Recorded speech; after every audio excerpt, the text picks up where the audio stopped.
James Mennie, brought to you by Gilbert & Daughter. Black Friday starts earlier. Get an additional 40% on all winter fashions. Gilbert & Daughter, 49 Donneganny in Point Claire. Well, James Mennie, you either have great timing or the magic touch, because just as you were about to come on the air, everything came to life here in studio. We've been having technical difficulties all afternoon, but we got it in time to hear Gilbert & Daughter and your theme music. So welcome. Absolutely. And, it's really great that everything worked out because, as I was just telling our producer, Alice, I only now managed to staunch the bleeding from my ears after listening to the so-called French language debate between the NDP leaders. Okay. It's like and it's kind of funny because if you're an Anglo and you grew up in Quebec and we're a lot more bilingual than we used to be, but there was always the old thing. It was like, at least they're trying, and you would listen to what we just heard, and it's like, no, don't try. In fact, I will vote for the NDP if you never speak French All right. again. Can I just say one thing that struck my mind was, you know what? That's got to be a vote for Bill 101 because there are a lot of people in this province who, French was maybe forced down their throats, but at least we can speak it. I mean, it's kind of an eye-opener as to the state of French in the rest of the country. Well, exactly, but also to a certain extent to the state. Come on, we have two official languages. We are not an officially bilingual country. Absolutely not. New Brunswick is the only officially bilingual province. Yeah. But the other thing is, and I'm sorry, I don't want to slag the NDP per se. Right. But what does it say when all of your potential leadership candidates don't speak French? Okay. I mean, okay, but James, look at Jagmeet Singh spoke French perfectly. And, he basically led the NDP to the worst defeat ever. So, how do you square those? I think there's been a little more to do with that than simply because you know what, he didn't make sense in either language. And when you follow the last campaign, this guy was saying stuff that he was like he had an invisible teleprompter that just basically anything on any given day he would the supply management agreement, whatever it was, the idea that he'd done this deal with Trudeau and whatever. I think that was infinitely more important in terms of his defeat, and also the fact I think the NDP, like a lot of left and center parties now, are discovering that, and I hate to put it this way, but the world's moved on. If you don't believe me, ask Quebec Solidaire. It's like there is and here in Quebec with a social democratic tradition in politics, when you see Quebec Solidaire, which has stuck to its guns, it's everything about it is some would say even dogmatic. But the fact of the matter is, when you're polling under 8%, when you are battling the Coalition Avenir Québec to get through the door leading to oblivion, I think that says something about where the world is. Yeah. And so it's great. I mean, whether they're speaking French or English, I'm really wondering at this point.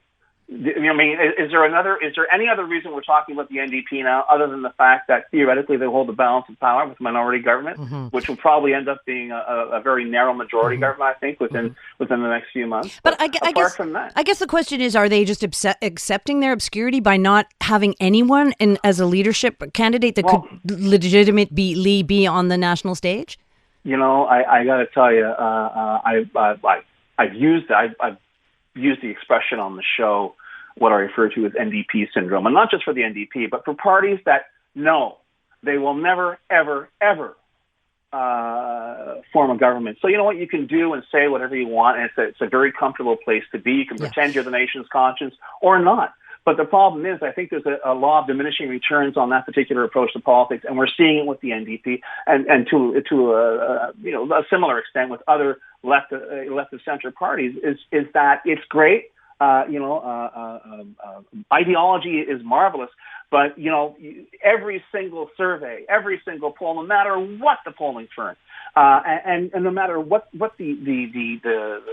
where the poll has been done, the number one concern for Canadians or Quebecers or Canadians and Quebecers is affordability, is the economy, is the uncertainty, is the fact that for a lot of younger Canadians, a lot of the givens that all of us grew up with are absolutely off the table, whether that's home ownership, whether it's the idea that you're going to have a job that you can hang into for decades, and you went through a very predictable series of events and landmarks throughout the course of your life, and as long as you kept your head down, you worked hard, that's gone. That's completely gone now. And for the NDP to say, well, you should be doing more, to help your fellow Canadians. That's great, and we should be doing more. But the fact of the matter right now, a lot of people are really either living from paycheck to paycheck or living honestly from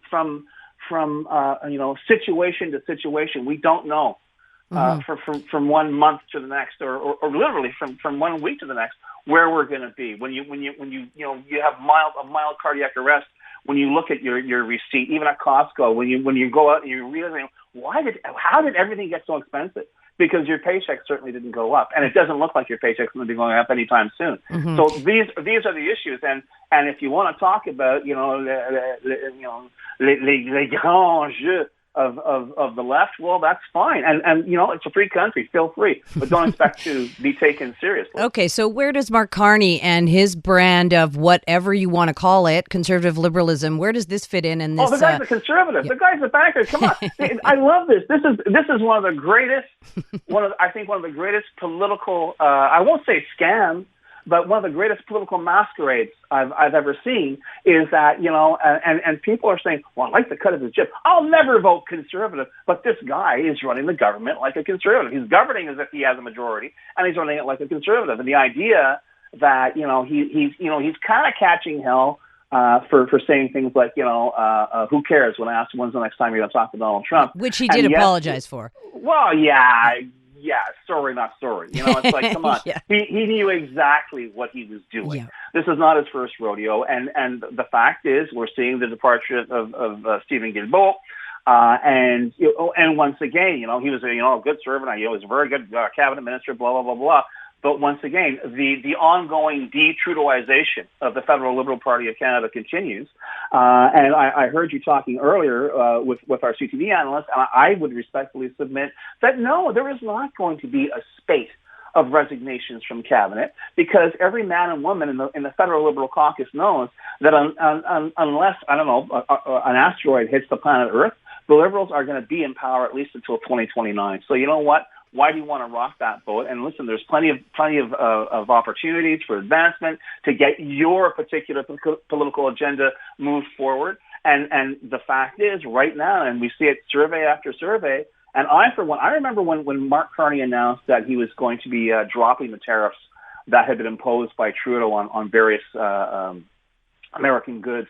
And I thought, there's going to be a backlash. There was no backlash, because people, whether you like it or not, people trust this guy. And I think they trust him because, and I'm sorry, in the past 10 years, it's been an interesting ride with Justin Trudeau. But this guy, whether he does or he doesn't, he sounds as if he knows what he's doing.